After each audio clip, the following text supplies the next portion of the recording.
Kim Jong-un has been ruling North Korea for more than a decade now, and what incredible rules have been born during this time of political stability in the country. For starters, North Korea has ruled jeans as a bizarre garment. Although jeans are popular among young people around the world, they are expressly forbidden in North Korea. The reason for this is that the DPRK considers jeans to be a symbol of bourgeois decadence and is extremely strict about the dress code of its people. If you walk down the street in a suit, you will be warned with a ticket, or you will have to publicly review the situation with your organization. Unexpectedly, however, it is reasonable and legal for North Korean women to wear short skirts. Secondly, North Korea also has requirements for people's hairstyles.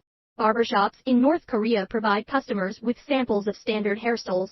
North Korean women have 18 different hairstyles to choose from. Very few North Korean women straighten their hair. Girls long, shoulder-length hair are virtually unseen on the streets. Young girls prefer a short haircut, and married women prefer wavy, curly hair. North Korean men have only 10 choices of hairstyles, and the requirements are even stricter. Young men can't have hair longer than 5 centimeters, and they must cut their hair every 15 days. Older men can grow their hair up to 7 centimeters. Barbershops are state-run enterprises. Barbers, most of whom are women.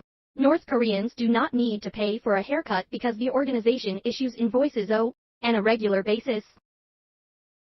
Thirdly, foreign tourists coming to North Korea can only spend money in RMB, US dollars, or euros, while North Korean nationals are allowed to use North Korean currency. Foreigners are not eligible to freely exchange North Korean currency, and North Korea does not allow foreigners to ride public transportation. The North Korean government has made it clear that foreigners are not allowed to talk to North Korean people.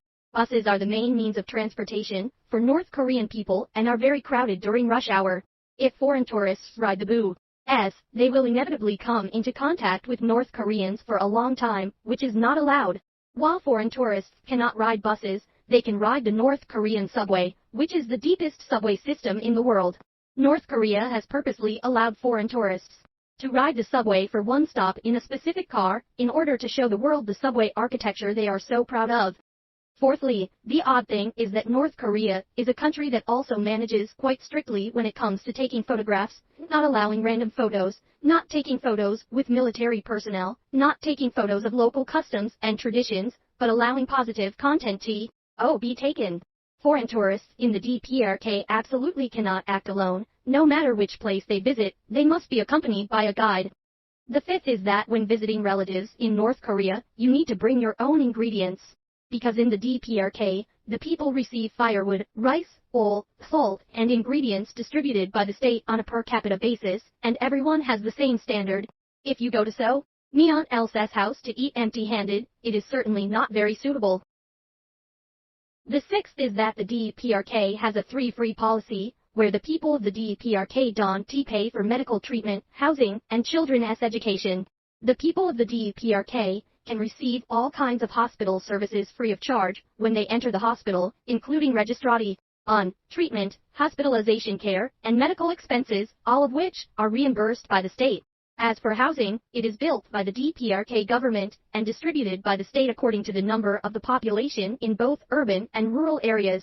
Young people can apply for new houses with their marriage certificates, and those who have made great contributions to the country can enjoy special treatment.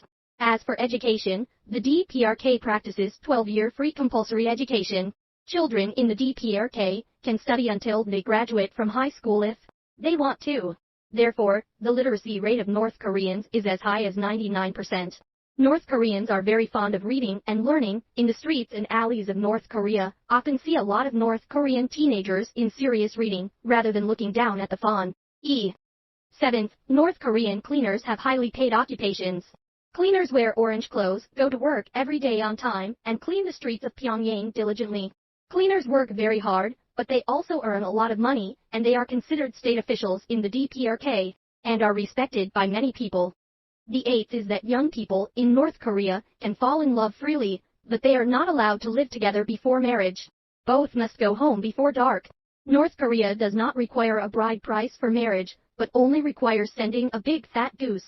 In North Korea's traditional wedding, the groom sends a big white goose to the bride's mother, representing a promise of lifelong loyalty to his wife. In fact, North Korea's level of development is not as rich as many countries in the world, and the income level of the people is also relatively low. The remarkable thing is that their happiness index is very high. The North Korean government takes care of all the sources of stress for the people, so the people feel happy even if they live a 9 to 5 simple life. Sharing everything about North Korea here. Thanks for following.